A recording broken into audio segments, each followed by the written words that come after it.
Bloomberg Audio Studios. Podcasts, radio, news. This is Bloomberg Businessweek with Carol Massar and Tim Stenovec on Bloomberg Radio.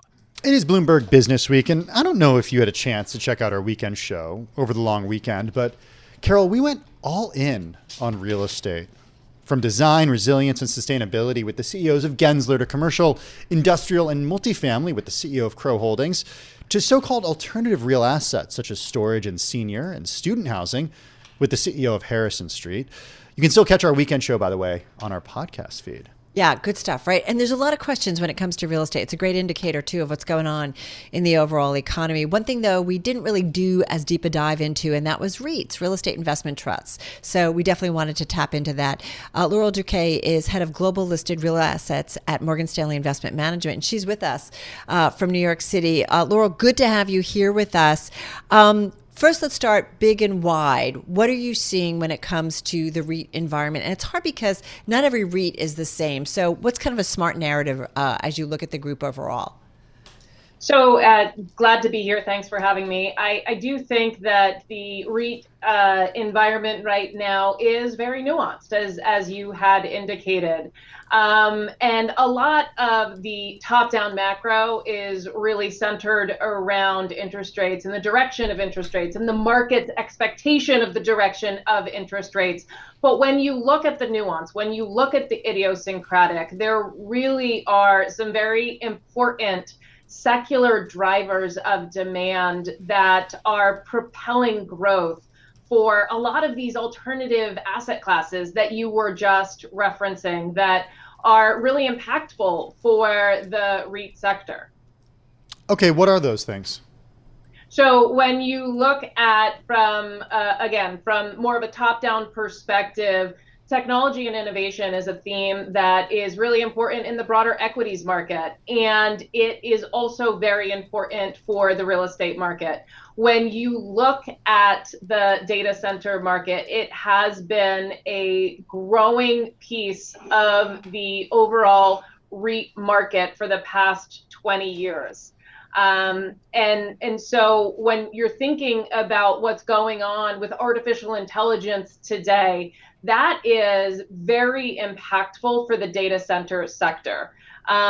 It's a wildly overlooked but important beneficiary of AI and new technologies that have been evolving. Yeah, one thing that's interesting about this now, Laurel, one thing that's interesting about this now is that, 4 years ago, we wouldn't have been talking about, Equinix in the context of AI. We would have been talking about it in terms of cloud storage. So talk to me a little bit about how that conversation has shifted. And Equinix, of course, is one of your picks, ticker EQIX. Yeah, no, absolutely. So when you think about, there's been a bunch of different, what I would call transformational moments in time when thinking about computing and data and therefore data centers. So first it was just the rise of social media and how that created so much more data to be stored in these data centers around the globe. Then it was the rise of cloud computing and how the virtualization of the machine was so important for data centers. And now we're seeing AI, and the impact that AI is going to have on the space likely is going to be a game changer. Equinix, ticker EQIX, as you said, certainly is benefiting from that. But we are still in what I consider to be the infancy of demand stemming from artificial intelligence. Yeah, it's interesting, right? And I think, here we thought last year was all about the excitement and hype, but feels like it's pulling or gaining even more momentum, Laurel, this year, right? It's not just going away. Like, we're realizing that there's, a lot to be learned and understanding in terms of AI impact, but it doesn't feel like it's going away here. Yeah, no, absolutely. And when you think about the impact for data centers, the GPU is going to require a significantly higher power draw than the CPU, than regular compute. And so that requires 2 to 4 times more power. And that therefore means 2 to 4 times more data center that we need for the same amount of actual data. And so this is something, again, that's transformational for the space, not only because of this incremental demand, but because of that incremental power draw that is required. Hey, I want to go to DLR, Digital Realty, ticker DLR, another one of your picks. This one is a pure play data center owner. How does it differentiate from Equinix? So Digital Realty, ticker DLR, really is pure play data center owner, operator, developer. They have the hyperscale focus, meaning that they are really looking to those large footprint tenants. They were a huge beneficiary of cloud computing. They will be a very big beneficiary of artificial intelligence. You saw the company report last week, and they actually reported some disappointing expectations with regard to earnings growth. But if you dig a little deeper and understand the nuance there, it's actually because they have been doing a lot with their capital stack in order to be able to right-size their balance sheet in order to be able to meet this AI demand and fund new development, and therefore be able to realize that growth in 25 and beyond. So Digital Realty is a company that has a refreshed management team. They have a new CEO, a new CFO. They have a new chairman of the board who is really making some tough decisions with regard to what needs to be done. As I said, they've right-sized their balance sheet. They have created new joint venture partnerships that really is providing them with ample access to capital to be able to develop into the bullseye of AI demands. Hey, I want to broaden out the conversation a little bit and talk about one more of your picks. Carol, I know you were really interested in this one. Well, Iron Mountain is an interesting You see the one. trucks everywhere. No, we do see it. And actually, they're not far. I believe one of their offices, their main office, is not far from where I live. So I see their trucks a lot. You just drop off your paper and get it shredded there? Exactly. No, I don't. But yeah, but there are people who do. I mean, this is, from high tech to low tech, if you will. But right, all of these data centers, there's a lot of paper that comes out. You got to do something with it. You don't want to just leave it laying around. So Iron Mountain, ticker IRM, definitely another interesting one when thinking about the storage of data. And as you had mentioned, they have been the primary paper storage company across the globe. They are also a new entrant into data centers and digital storage. They've really evolved their business model to capitalize on their core competency and the relationships that they have with all of these businesses and enterprises around the globe in order to capture digital storage as well. So they've been building out data centers for the past several years. Right now, it only represents about 10% of their revenue. But it is a growing piece of their business, and they've built up this competency. They've built up this platform to be able to develop into this AI demand. Interestingly, when you look at it from a valuation perspective, this company is trading at about a 6 to 7 turn multiple discount versus those pure play data center companies that I was just talking about. And over the next couple of years, they're going to have very similar earnings growth. So this is the value play within the data center world. Hey, Laurel, before we let you go, 30 seconds on the best way investors can have exposure to the aging population, those baby boomers who will move into senior living. 20 seconds here. Yeah, so when you think about the aging population, the best way to play it is through ticker WELL, W-E-L-L, Welltower. They have about 70% of their earnings coming from seniors housing. Seniors housing is going to be a big beneficiary of the aging demographic. Over the next decade, we're going to have about 8 million more people enter the 80-plus-year-old age cohort versus only about 2 million incremental people that have been added over the past decade. So Welltower is one that's going to be able to benefit from this growing demand. Come back soon. This is fun. Smart. Laurel Durkay, she's head of global listed real assets at Morgan Stanley Investment Management. Tim, safe to say, we hear it over and over again from the leaders of companies, their most important asset that they have are their workers. Do you believe that? It's like, okay, I mean, what versus their intellectual relationship property, with their banker? Okay, how Or important is it? regulators? How important is it that Disney has the rights to like all the Marvel stuff and That's pretty important. but also employees are important. Yeah. But okay, I think it's fair. Like we go back and forth. I think it's true. I do think it's true. Until AI replaces us Until all. they get laid off. Until they get laid off.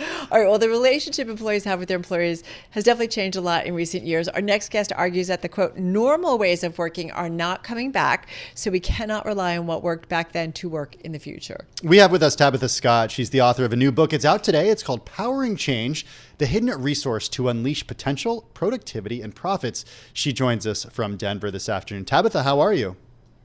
Hey, I'm great. How are you today, Tim and Carol? Yeah, we're doing well. Congratulations on the book. Okay, so I want to start big picture. How would you describe the current state of the typical American business, the ones that you work with as a consultant right now? Like, how would you describe their workforce and how their employees are doing? Yeah, I think we have three key challenges in the workforce right now. One is the accelerated pace of change. During the entire year 2000, the technological change now occurs every 30 seconds. And so we're distracted. We can't keep up. We're chasing change. The second thing is we're off balance. We're off balance because we feel disconnected. There is no new norm. It's more like chaos theory instead of linear math. And we're burnt out as a result. So all of those things tie together. And the further we get away from natural systems and science and the way the world works, the worse we're going to get. What do you mean everything changes 30 seconds? Like, I agree things are fast and furious, but 30 seconds, that's a little extreme, don't you think? I mean, we see the trends. It's true. It's so true. If you think about it, we have more computing power right now on our cell phones than NASA did when it landed a spacecraft on the moon. So that's but we've pretty grown into compelling. it, right? Like it's become, we talked earlier about how all of this stuff has also helped make us much more productive and that might be a plus in terms of kind of reining in some of the inflationary pressure. So some of it's good. Some of it is absolutely good. And the key thing there is to stop chasing change, like trying to follow every little rabbit that pops up. And instead, think about your current spot on the growth curve, on the growth cycle. Where is your company? And how do you sink into that and really do the things that you need to do to eke everything you can out of that phase of the cycle? In the past, companies would think about the whole growth cycle. Now you just need to think about where are you and which thing do you need to deploy right now to get the most out of your business. Okay, so let's think about it from the perspective of folks who don't necessarily run businesses. When I talk to folks like you who work with businesses, there are also takeaways in what you write and what you do for just empowering individuals and helping individuals find, more efficient ways of doing things. Give us a lesson that you would normally give a manager to somebody who isn't necessarily managing someone. Yeah, absolutely. So the things that energize you, you will be more productive, engaged, innovative. And so that goes true whether you're talking about yourself or you're talking about the team that you're leading. Everybody places somewhere along the growth curve, for example. People at the beginning of it love taking risks. It's a challenge. People at the top are more like Sheldon from Big Bang Theory. Don't mess with my stuff. Like they love finding risk and making it more efficient. So 90% of Purdue engineers, they fall into that category. Because they're great at refining and using existing frame of references. A lot of HR folks are in that category as well, very necessary. And then at the beginning, you have your Elon Musks, your people that are always creating new ideas like Steve Jobs was. And everywhere in between, if you're in the middle, you have execution. Now, the cool thing is you can tie that to cognitive diversity, and whether it's people or the way machines think. Carol, when we came on, you were talking about AI. Mm-hmm. AI is at the tip of the curve. Data management is in the middle. It takes inputs, turns it into action. And at the top, you have things like automation to refine. So the secret sauce is figure out, assess where you are on that curve, align it to your job, and then adapt with every project that comes up. Every sprint is a little bit different. You don't need the same team every time anymore. One of the things that I think about when we were talking on our planning call early this morning with our producer, Paul Brennan, is the idea of how you take lessons from physics, bioscience, and nature, and then kind of mix that in with organizational research. So to kind of get to what you put out in this book, Powering Change. Talk to me a little bit about physics and bioscience, what that teaches us in terms of maybe creating a better workforce or a better group of employees. Yeah, so the growth curve that we were just talking about is one example of science or physics. If you take it on down the other side of the curve, you have a sine wave. And once you hop onto the next curve, as they teach in all your strategy courses, then you couple them together and it looks like a DNA helix over time. So if you boil down everything, and I mean everything, humans, animals, plants, and organizations, we're all made of energy and data at our core. That's it. It's that simple. So if you figure out how to tap into your energy, if you figure out what jazzes you up, and then you know how to produce, you'll be more innovative and you'll be more engaged. And the same as with organizations. If they really understand which phase of that life cycle they're in, is it birth, growth, maturity, like a cash cow, or decline, then they can understand how to plan ahead to the next step, as well as get as much juice out of what they can for the current phase. Have you worked with companies that are in decline? Absolutely. Absolutely. How do you motivate them? Well, they use things like all of the key business models that are out there, like human design or total quality management. They all fit on the growth curve somewhere. So if this is a decline phase client, then you're going to use something like human design or design thinking in order to leap onto the next curve, something creative. If you're working with a scaling company or a growing organization, that's when you're going to use things like Lean, Six Sigma, and you're going to streamline and make it more scalable. I'm trying to figure out, because I feel like, to be fair, Tabitha, we have a lot of guests on that I feel like we talk about how do you motivate workers? How do you do it? And Six Sigma, I think, was certainly a powerful tool of Jack Welch and his disciples. I think some might be rethinking some of that. But I do wonder, in this environment where you have increasingly employees who want balance or the flexibility to work from home, that doesn't necessarily always coincide with an employee's or employer's goals. Like, what's the right conversation around that? Yeah, there's a number of ways that you can look at that. Knowing that at the core of that person is energy, what is the thing that energizes them and how can they do more of it? Maybe they're not able to work at home every day, but can you give them one day a week? Maybe they're not able to stay in an office a whole day. So maybe you gamify it by saying, okay, at lunch, you get to go outside and go for a walk. Whatever it is that person enjoys, and you can find it for yourself. If you love mentoring, try to do more of that. If you love dark chocolate, if you get all your reports done, have some dark chocolate. It sounds silly, but as long as you have something that brings your vibe up, because we're made of energy, you'll be more productive and more engaged. You got my attention when you say chocolate. Tabitha, really appreciate your time. Tabitha Scott, Tabitha Scott. She's the author of a new book. It's out today, Powering Change, the Hidden Resource to Unleash Potential, Productivity, and Profits, joining us from Denver.